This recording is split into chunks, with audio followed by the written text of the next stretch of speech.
Bonjour les amis et bienvenue sur cette nouvelle vidéo. C'est un format un petit peu particulier. Ce sera le deuxième format et dernier format en direct du Japon. J'espère qu'en tout cas vous avez eu le temps et la possibilité de regarder cette première vidéo qui traitait un petit peu de la question des esprits, des fantômes à travers le prisme japonais, notamment leur spiritualité, le shintoïsme. En tout cas voilà, elle est disponible, hein, vous pouvez à la fin de cette vidéo, vous verrez, il y a le lien pour vous y emmener si vous n'avez pas eu l'occasion de la voir. Bon, aujourd'hui, comme vous l'avez vu dans le titre, on va traiter d'un deuxième point, un point qui est l'une des raisons de ce voyage, de ce pèlerinage pendant ces 90 jours au Japon. C'est essayer de comprendre, est-ce que les Japonais ont eux aussi une vision très particulière vis-à-vis de la question extraterrestre. Alors, je vais être tout à fait honnête avec vous, je ne sais pas si j'ai la prétention de pouvoir y donner une réponse très précise, claire, sur mes ressentis. Ce serait peut-être très présomptueux de pouvoir le faire en aussi peu de temps, mais je vais quand même vous donner quelques-uns de mes ressentis au travers de cette expérience en totale immersion. Mais avant toute chose, j'aimerais faire un petit point globalement sur la question extraterrestre. Alors, je crois qu'elle a rarement été autant d'actualité. Effectivement, on en entend parler de plus en plus avec des déclarations émanant de scientifiques dans différents départements. Ils y croient pas, pour ou contre. Bon, bref, c'est globalement l'éternel débat passionné, mais aussi haineux que l'on découvre quand on se plonge dans ce sujet qui est un sujet absolument fascinant et qui pourtant, par une grande majorité, on va dire, rejeté d'un revers de main ou même d'un fusil.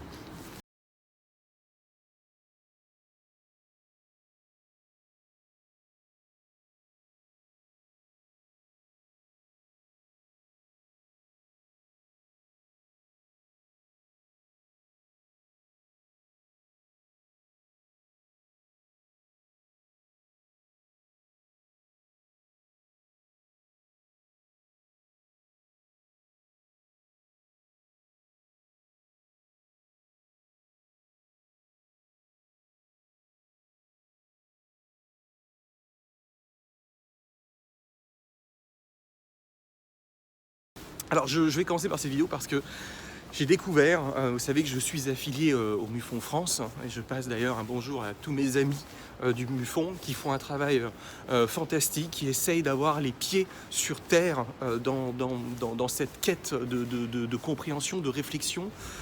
Et j'ai découvert sur Internet, parce que sur Internet on découvre en règle générale pas mal de choses bien daubées, mais là pour le coup quelque chose qui m'a vraiment fait mal, quelque chose qui m'a vraiment attristé, et qui est le reflet globalement de cette société de la haine, de cette société moribonde, de cette société de la destruction. Les gens sont globalement sur Internet, sur les réseaux, absolument mauvais, vraiment néfaste. Et là, je me penche sur le cas du personnage d'Astronogeek, qui n'en est pas à ses premiers déboires.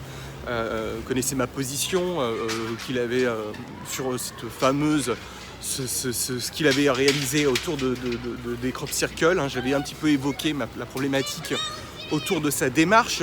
Pas qu'en soi, je sois choqué par le manque de rigueur et de fiabilité de certaines personnes qui travaillent dans ce milieu-là, ça je l'ai toujours dit, je l'ai toujours vu, mais sa démarche ne me plaisait pas. En tout cas, elle est très loin d'une démarche qu'on appelle scientifique, mais on va revenir ensemble sur comment avoir une démarche scientifique sur ce qui semble être des cas qui défient la raison. Et là, il récidise avec une vidéo en nous traitant, je vais me mettre un peu dans le lot, j'ai été touché, je ne m'attendais pas du tout à ça, mais j'ai été touché personnellement. Et je pense que nombreuses personnes qui travaillent de façon sérieuse dans ce domaine-là ont été aussi sérieusement de nous menacer avec un fusil, de nous traiter de fous, de rabaisser l'intégralité en fait des gens qui ont donné, pour certains d'entre eux, plus de 50, 60 ans de carrière de travail pour essayer, tout du moins, de comprendre ce qui se cache derrière le phénomène OVNI. Il balaye ça en un revers de main pendant une trentaine de minutes avec avec une condescendance absolue avec laquelle il joue lui-même. Je pense que je suis peut-être à côté de la plaque, je crois que c'est les codes internet qui veulent ça. Mais bon, globalement, voilà, j'ai été très touché, pas dans le bon sens du terme. Cependant, pour relativiser un petit peu, je comprends aussi un petit peu sa démarche. Et j'espère que si il voit cette vidéo, eh bien, on aura l'occasion d'échanger. Je la comprends parce que il y a quand même une grande majorité, une grande tranche de gens qui travaillent, qui évoluent dans ce milieu, qui, de un, on rentre dans une bataille d'ego absolue, et ce qui empêche de travailler tous ensemble, de recroiser les informations. Tout le monde fait la guerre pour vendre son bouquin, tout le monde fait la guerre pour être le premier à avoir pseudo-découvert la preuve ultime, machin. Ça ne mène à rien, ça fait 40 ans que c'est comme ça n'a jamais rien mené. Je l'ai toujours décrié, je l'ai toujours dit publiquement que c'était pas la façon dont il fallait le faire. Bon, après je suis un des derniers, je suis jeune, donc bon, les anciens sont là et il faut arriver à les convaincre un par un. Donc je comprends un petit peu sa démarche et je crois que c'est aussi un petit peu notre faute de ne pas avoir été suffisamment professionnel pour convaincre. Et c'est vrai qu'on aurait dû suivre l'exemple du professeur Alan Hynek, qui est quelqu'un que j'ai découvert il y a très longtemps. Je devais avoir 18 ans. J'étais jeune, certains d'entre vous sont beaucoup plus âgés que moi et le connaissent depuis longtemps, mais moi j'ai rencontré cet homme jeune, bien évidemment à travers les livres, il est décédé en 86, c'était un scientifique qui a été embauché par l'US Air Force au départ pour débunker l'intégralité des cas pour faire plaisir à l'US Air Force, pour on va dire baisser la tension vis-à-vis du public, vis-à-vis de ces survols. On est en guerre froide, au sort de la Seconde Guerre mondiale. Bon bref, il y a tout un contexte pour lequel il est embauché pour débunker. Et puis au fur et à mesure qu'il se penche sur ces cas, il se rend compte qu'il y a une réalité derrière ces phénomènes et il deviendra, entre autres, l'homme qui a créé la classification des rencontres premier, deuxième, troisième type. Donc, je pense que notre travail, on s'est éloigné de scientifiques comme le docteur Hynek. Et même si nous n'avons pas le bagage scientifique, pour certains, comme moi par exemple, moi je n'ai jamais clamé que j'étais scientifique, mon travail c'est recherche, recroiser à travers différentes sources, plusieurs sources le plus possible, avant de prendre une parole et prendre la parole et de pouvoir communiquer. Cela n'empêche absolument pas de pouvoir travailler avec des scientifiques, des historiens, des anciens militaires, des pilotes, de travailler avec des psychologues, avec des médecins. Et puis, il y en a qui sont sceptiques, et je pense que c'est globalement la bonne attitude à avoir d'être sceptique.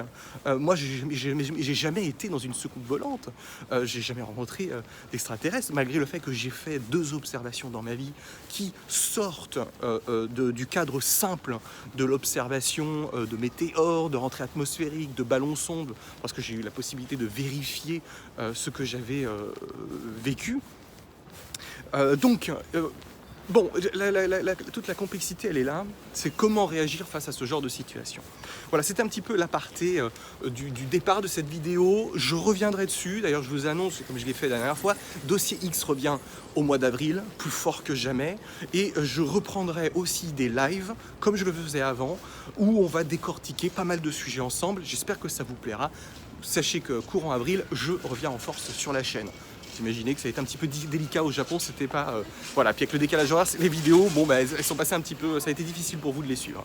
Cependant, on va se pencher un petit peu sur la question, est-ce que les Japonais ont une vision différente de nous, vis-à-vis des extraterrestres? Alors, je vais essayer d'y répondre un peu à la manière dont je l'ai fait vis-à-vis des fantômes. Je crois que les Japonais, et peut-être même les Asiatiques de façon générale, du moins ceux qui habitent en Asie, sont plus ouverts d'esprit à ces questions, ne sont pas englués dans des codes, comment dirais-je, comme l'Occident les envisage, des codes très terre à terre. Ils sont beaucoup plus ouverts à la question de l'inconnu. Et comme je vous l'ai expliqué un petit peu dans la vidéo sur les fantômes, eh bien, cela vient du fait que leur religion, leur spiritualité, qui est de base le shintoïsme, en fait, leur permet d'être de base plus ouverts à ces questions. Pourquoi? Je l'ai évoqué dans la première vidéo déjà sur les fantômes, donc c'est un peu la même connexion. Il existe plusieurs histoires au Japon de rencontres du premier, deuxième, troisième type. Il y en a des très anciennes qui datent du 17e siècle, même un petit peu avant. Et puis il y a l'objet de l'une de mes découvertes, quelque chose qui est globalement absolument méconnu en Occident. Ça a été pourtant traduit. On va dire qu'aux États-Unis, il y a un petit peu plus de connaissances sur le sujet, mais globalement, c'est un sujet assez méconnu. Je suis tombé il y a quelques temps maintenant, sur un manuscrit donc, qui s'appelle les documents Takenouchi,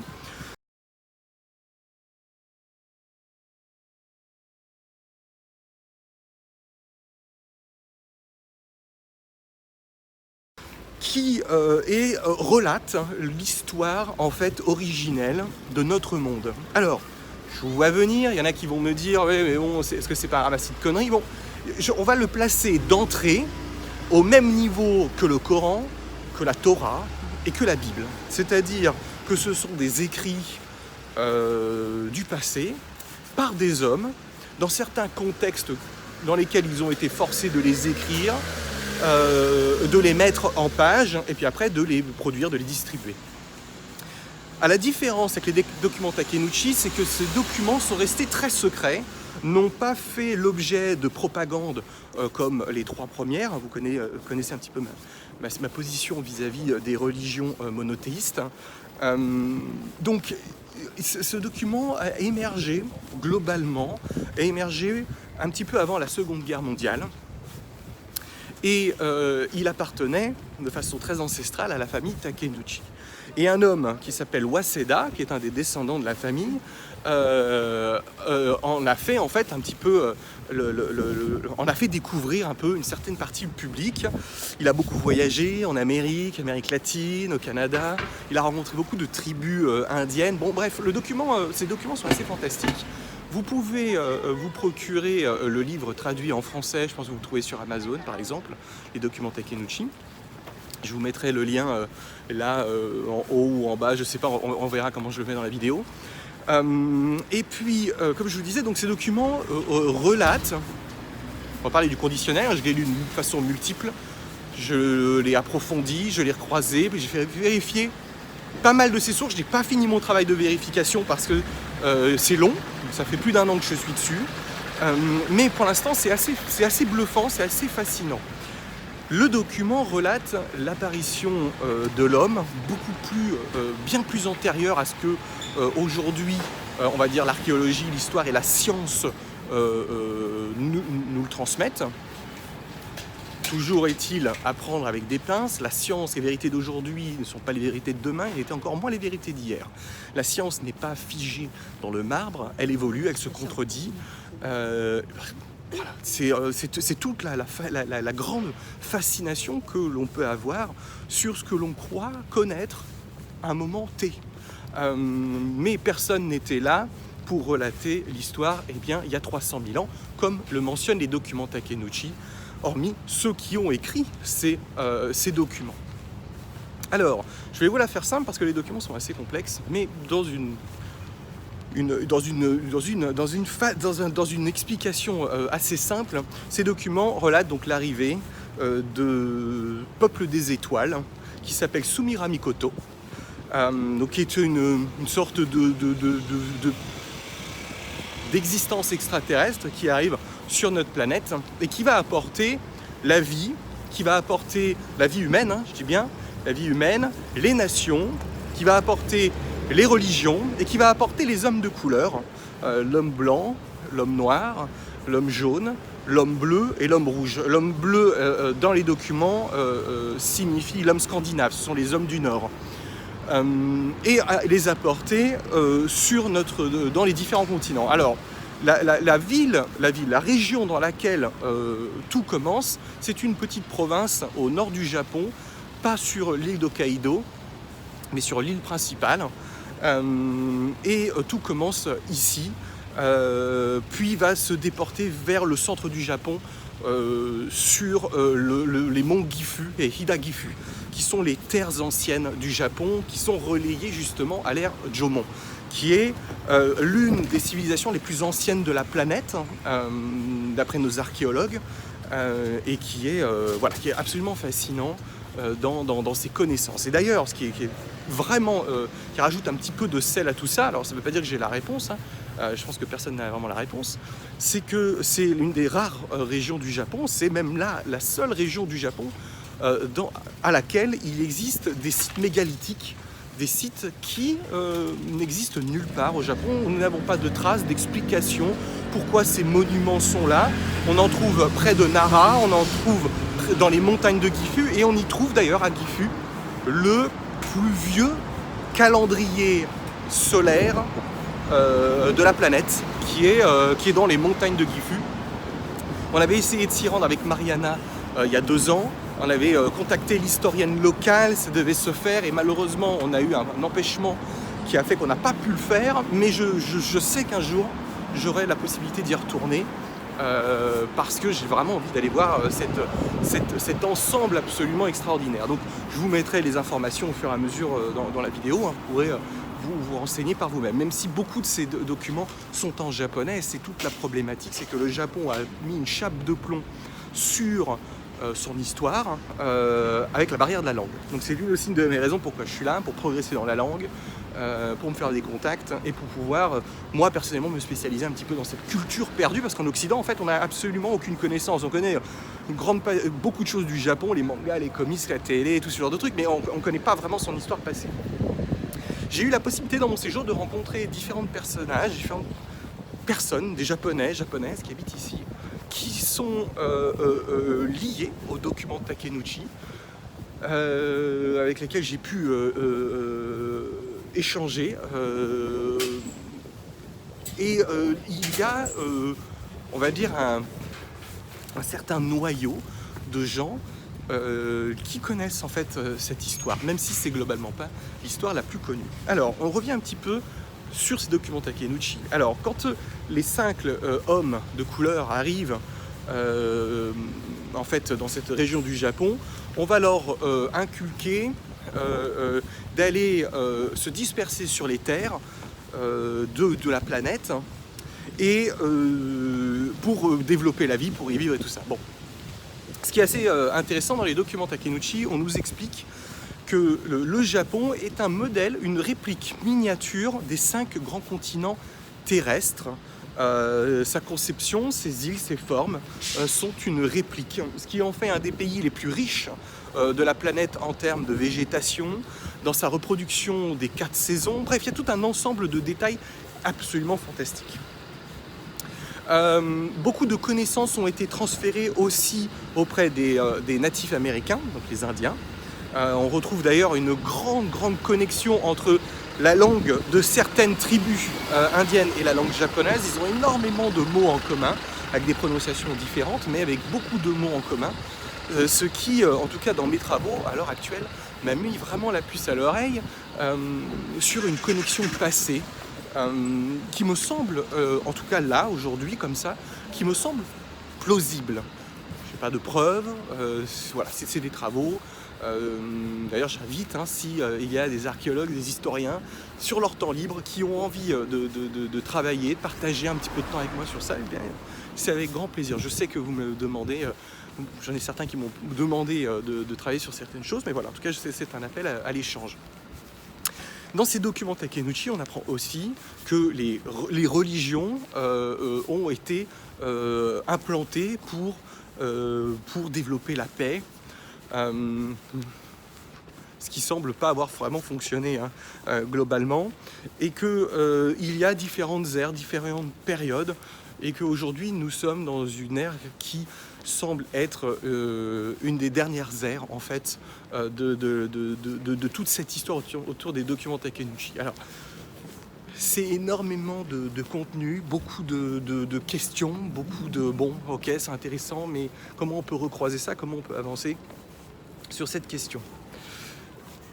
Pour l'histoire, donc les documents Takenouchi racontent simplement que la vie humaine est apparue ici, amenée par Sumira Mikoto, donc par des peuples des étoiles, par des extraterrestres, ce qui indirectement va influencer en fait l'état d'esprit des Japonais. Bien évidemment, ça fait partie de leur coutume, ça fait partie de leur culture. Même si, comme je vous disais, les documents ne sont pas aujourd'hui reconnus officiellement, ils sont quand même présents. On retrouve des connexions dans le livre originel japonais, le Nihonshoki par exemple, je vous mettrai le lien, dans les anciens livres, les anciennes histoires. Les documents Takeuchi aussi relatent la présence d'artefacts légendaires qui sont des métaux précieux qui sont situés dans un temple qui s'appelle le temple de Koso Soto Jingai, si je ne dis pas de bêtises, qui est un temple qui était situé dans la préfecture de Gifu et qui a été aujourd'hui déplacé et qui en fait historiquement le plus vieux temple Shinto du Japon. Il y a pas mal de petites choses comme ça qui vont globalement dans le sens. Alors, ces documents Takeuchi ont d'abord été écrits en fait dans une forme cunéiforme avant d'être écrits en kanji. Et c'est tout là l'un des aspects controversés des documents. C'est-à-dire que dans les documents officiels japonais, reconnus, on va dire, parce que c'est toujours pareil, il y a ce que la science reconnaît, l'histoire reconnaît, les documents un petit peu controversés. Dans ce que l'on reconnaît, Nihonshoki, par exemple, ne reconnaît pas l'existence d'une écriture antérieure à celle qui est dans les documents Nihonshoki, par exemple. Par contre, ceux du document Takeuchi, vu qu'ils ont été produits avant, donc ne sont pas acceptés en fait dans la timeline traditionnelle historique, et ce qui fait qu'ils sont mis sur le côté et peu étudiés. Bon.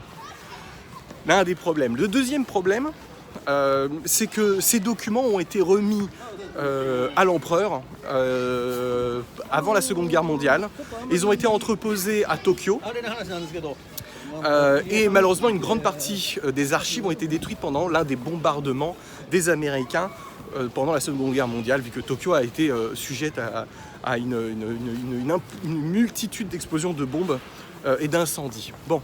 Cependant, les documents, une partie ont été sauvegardés, certains sont disponibles dans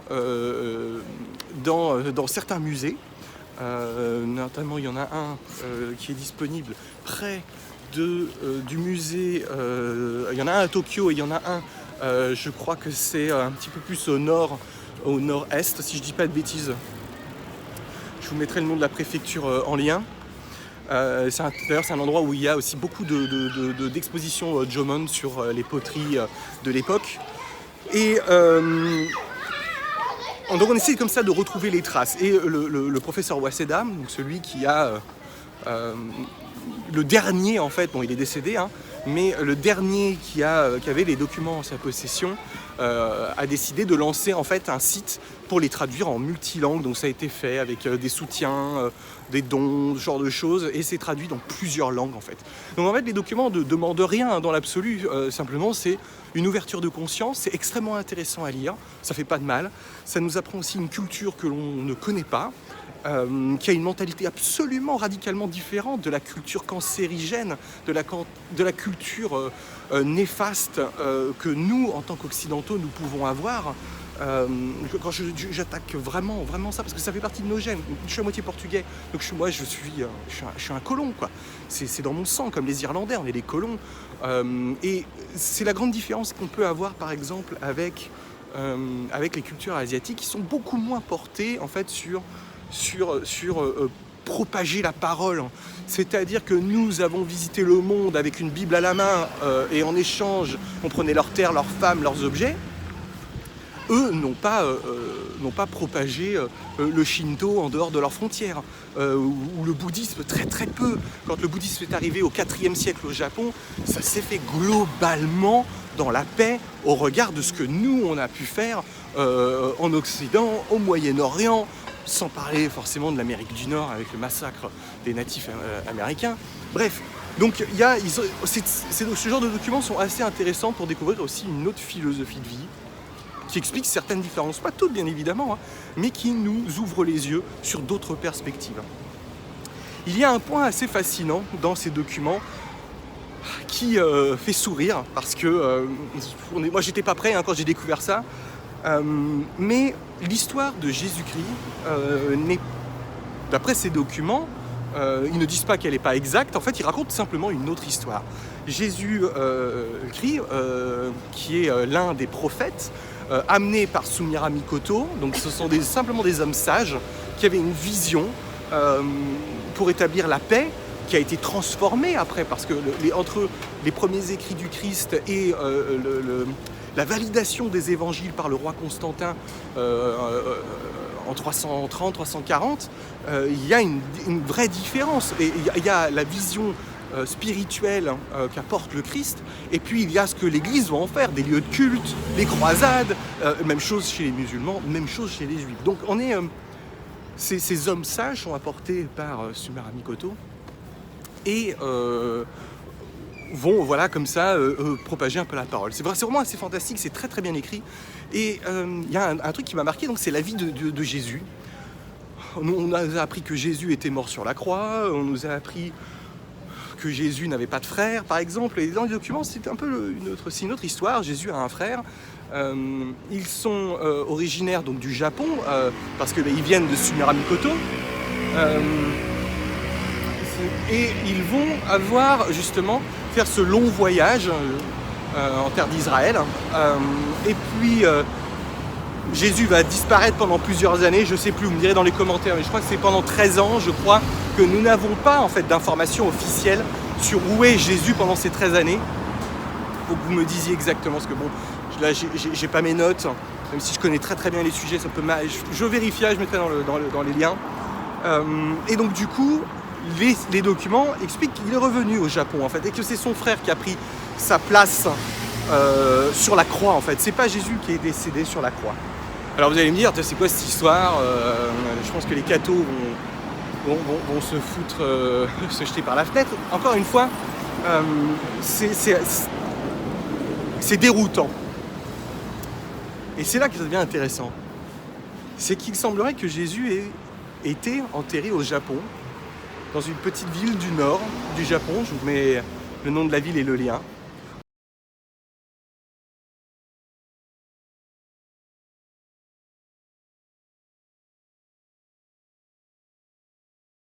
Où on peut y trouver effectivement la croix et la tombe du Christ au Japon. Nous avons d'un seul coup un petit peu plus de valeur en termes de réflexion, de crédibilité à cette histoire, avec quelque chose de matériel, avec un endroit qui est un pèlerinage au Japon, d'une certaine tranche de la population de la région où se situe la croix. On est dans cet endroit assez en fait mystique, presque surréaliste. On se dit mais tiens, mais si effectivement Jésus n'était pas mort sur la croix, est-ce que tout ce que l'on a appris est faux?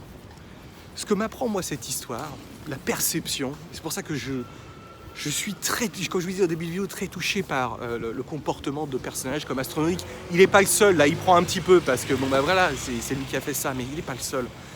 C'est qu'en fait les gens sont convaincus, mais convaincus, peu importe, hein, toujours convaincus de détenir la vérité. Mais il n'existe pas de vérité. Il existe une multitude de vérités, des vérités qui n'auront pas la même résonance à mes yeux qu'à tes yeux, toi, internaute.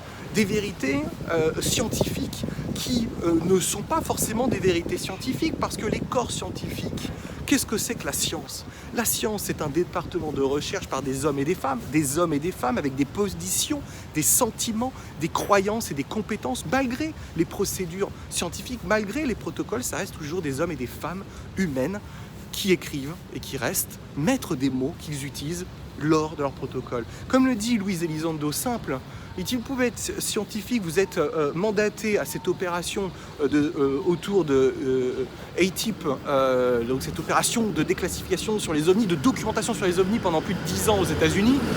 Vous pouvez être le meilleur scientifique, mais si vous ne croyez déjà pas de base à une possibilité, c'est un travail qui reste complexe pour vous. Donc, n'oublions pas que nous n'avons pas les clés, nous n'avons pas la vérité, nous n'en savons absolument rien. L'univers est absolument gigantesque, infini. Nous connaissons allez, 2-3% à peine de cet univers. Encore, je dis des bêtises, je pense qu'on est à moins de 1%. On connaît rien, on est en pleine découverte. L'homme est un explorateur et il découvre, il se remet en question. Depuis quand avons-nous décidé de rester sur notre cul, à nous masturber dans nos connaissances? Mais depuis quand? Ça fait pas longtemps. On a toujours essayé de comprendre, de se remettre en question. Et aujourd'hui, j'ai l'impression qu'on est dans cette ère. Moi, je vous donne un exemple. Alors, il y en a qui me diront, oui, mais t'as les moyens et tout. J'ai pas les moyens, j'ai pas d'argent, je suis pas riche. Je voulais en savoir plus sur le Japon, je voulais en savoir plus. Mais j'ai pris un avion, j'ai pris une chambre de 10 mètres carrés. Ma fille, elle a à peine 1 an. Je suis parti et j'ai fait ce que j'avais à faire. Donc c'est pour ça que je ne peux pas, j'ai beaucoup de mal à tolérer le genre de personnages sur Internet qui crient comme ça, sur les toits, connaître toutes les vérités. Je ne détiens pas la vérité, j'en sais rien. Je dis simplement que tout est gris, on nage dans un océan de complexité, d'informations qui se contredisent en permanence, et c'est à nous de chercher. Mais j'ai jamais menacé personne, j'ai jamais été condescendant avec personne, j'ai jamais marché sur les plates-bandes de quelqu'un. Jamais. Et je crois qu'elle est là, cette grande leçon. C'est les Japonais ont cette façon de respecter énormément, en fait, la position des autres, les croyances. Les gens ici, j'ai rencontré des musulmans pratiquants ici, qui pratiquent en paix, font leurs prières et ça ne dérange personne. Alors oui, peut-être ils ne sont pas aussi nombreux qu'en Occident, dans certains pays. Peut-être. Mais encore une fois, je crois qu'il est de notre devoir d'être tolérant, d'accepter aussi que les autres n'aient pas le même opinion que soi-même. Parce que sinon nous allons aller dans un mur et en fait ça va très très mal se terminer. Au regard de ces 90 jours, je peux vous garantir que j'ai appris beaucoup sur moi. Je me suis assagi, c'est clair. Moi qui suis quelqu'un d'un tempérament un peu de feu, je me suis assagi. Je me suis imprégné énormément de ce que j'ai pu voir, de ce que j'ai pu ressentir. J'aurais voulu faire plus de choses pour vous, les amis, mais c'est vrai qu'entre les cours, les rencontres, les déplacements, ça n'a pas toujours été évident. Le décalage horaire, ça n'a pas été évident. J'ai essayé de tenir la barre comme j'ai pu le faire. Je peux vous annoncer que j'ai quand même beaucoup travaillé. La suite des Saisons du Paradis, mon deuxième roman, avance très très bien. Je vous parlerai de certaines petites choses qui arriveront dans les semaines à venir sur la chaîne, les prochains événements. C'est comment ça va se dérouler. Mais sachez que je suis plus que jamais motivé à essayer de comprendre dans mon humble vie si effectivement nous sommes visités, si effectivement il y a eu une rencontre à un moment donné qui a pu changer. C'est un sujet qui me fascine et je suis prêt en tout cas à continuer, j'irai au bout pour essayer de comprendre si cela est possible. En tout cas voilà, j'espère que vous avez passé un bon moment avec moi, c'était 30 minutes, on a fait le tour, là on est à Nishikasai, on est dans le quartier dans lequel je suis resté, il y a une école à côté, les enfants ils jouent au baseball, ils jouent au basket, que dire sur la sécurité au Japon, que dire sur vraiment un endroit, voilà, j'ai été très bien accueilli, des gens fantastiques, je ne peux que vous conseiller de venir pour découvrir autre chose et casser un petit peu nos certitudes. Je vous dis à très très vite, je vais recevoir d'ici quelques jours 7 personnes de la communauté qui vont me rejoindre avec Mariana qui va me rejoindre aussi bientôt. Pour terminer cette expérience, pendant 15 jours ils vont rester avec nous, on va les faire voyager, je pense qu'on va faire quand même quelques petits lives sur Instagram, donc retrouvez mon Instagram, on fera des lives sur Instagram, peut-être sur la chaîne YouTube, je suis pas sûr, mais en tout cas sur Instagram les amis, si vous voulez suivre ces aventures, parce qu'on va se déplacer dans Tokyo, on va aller à Shizuoka, on va aller à Kyoto, on va se faire Nara, on va faire des trucs très jolis, et j'espère en tout cas voilà, vous voir un petit peu sur ces réseaux. Et puis pour ceux qui souhaitent voir ma dernière entrevue avec Gilles Lartigot, vous savez que Gilles est un ami, quelqu'un, lui et sa femme que j'aime énormément. eh bien vous pouvez retrouver cette vidéo sur sa chaîne Gilles Lartigot sur YouTube. Il y en a deux d'ailleurs, il y a Hiroshima mon amour, et puis la dernière là qui devrait arriver, elle est peut-être en ligne ou pas, mais elle va arriver dans les jours. Je vous invite à le suivre parce que c'est vraiment très intéressant. C'était un bel échange humain. Voilà les amis. Sur ce, je vous remercie, je vous embrasse très fort. N'hésitez pas à vous abonner, à mettre un pouce, à partager si ça vous a plu. Mettez des commentaires si vous êtes d'accord ou pas d'accord. Essayez de rester quand même le plus courtois. On n'a pas besoin de s'insulter, j'ai insulté personne. J'ai décrié la position de certains, même si je la comprends d'un autre point de vue. Mais restons courtois et argumentons, les amis, parce que c'est la chose qui nous permet de rester, du moins, civilisés. Voilà. Je vous embrasse et je vous dis à très bientôt.